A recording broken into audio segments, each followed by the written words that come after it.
imagine having the teachings of a Roman Curia Cardinal on your iPod? Well, that's why we have podcasting. Exactly, the Cardinal Orenzi webcast.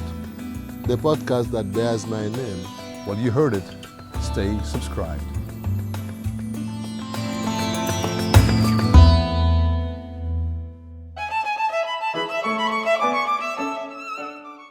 This is a very controversial text, but it does put the husbands in line where we have to love our wives as Christ loved the church. He died for the church. Are we willing to die for our wife? Do we really cherish our wives? You know, it's not just, like you said, being a little Hitler and lording over them.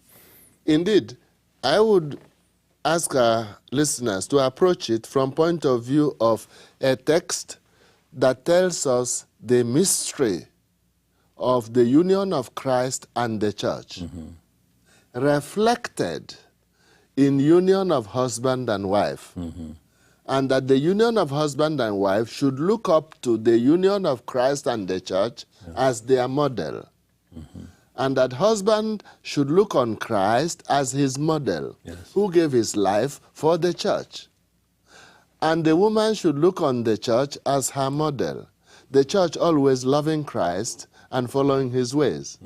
This is the theological approach. Okay. If, because of cultural prejudices, I will have to use that word, in the United States, if because of cultural prejudices, somebody sees it as just controversial, they are telling women to obey their husbands, I say, you are not getting the message of the passage. Yes. Could you have a bit of patience that we hear the Pope in 2 or 3 talks, and then we can come back to that idea, if you still think it's not all right. Give him a chance. Yes. You know, there is a way in which 2 lovers, you hardly know who is obeying whom now, because they love each other so much. That the unity Love makes them one. Yes. That's what is aiming at. Yes. It's not a question of one commanding and another one obeying. And that oneness only comes from enduring the cross with one another as they raise their family and endure crosses and accept crosses and are fused closer together. Of course. If you see a husband who really loves the wife and a wife who really loves the husband, you will not have the impression of one obeying the other or commanding. That's not what comes out. What comes out is image of a unity. Yes, a mutual respect. Yes. So the Pope says, we should now subject to deep analysis the quoted text contained in the 5th chapter of Ephesians. It is a text actually regarded as very ecclesiological. That is, shows the mystery of the church. Yes. Just as we have previously analyzed the individual words of Christ that seem to have a key significance for the theology of the body. So this time, analyzing what this would mean, this passage of Ephesians constitutes almost a crowning of those other concise key words, the human heart in the Sermon on the Mount. For instance, future resurrection. The theology of the body has emerged from them along its evangelical lines, simple, and at the same time, fundamental. In a certain sense, it is necessary to presuppose that theology in interpreting the above-mentioned passage of Ephesians. Therefore, if we want to interpret that passage, we must do so in the light of what Christ told us about the human body. So, what we reflected earlier. Even the words of the author of Ephesians are centered on the body. The Pope says, author of Ephesians, because some of the scholars say that it is not necessary to hold that St. Paul wrote it straight himself. It might be one of his disciples collecting his general thoughts. But in practice, we don't have to bother about who that. cares? You know, they spent all the time on who It said is what. St. Paul, whether direct or through one of his secretaries. Yes. On this page 305 in the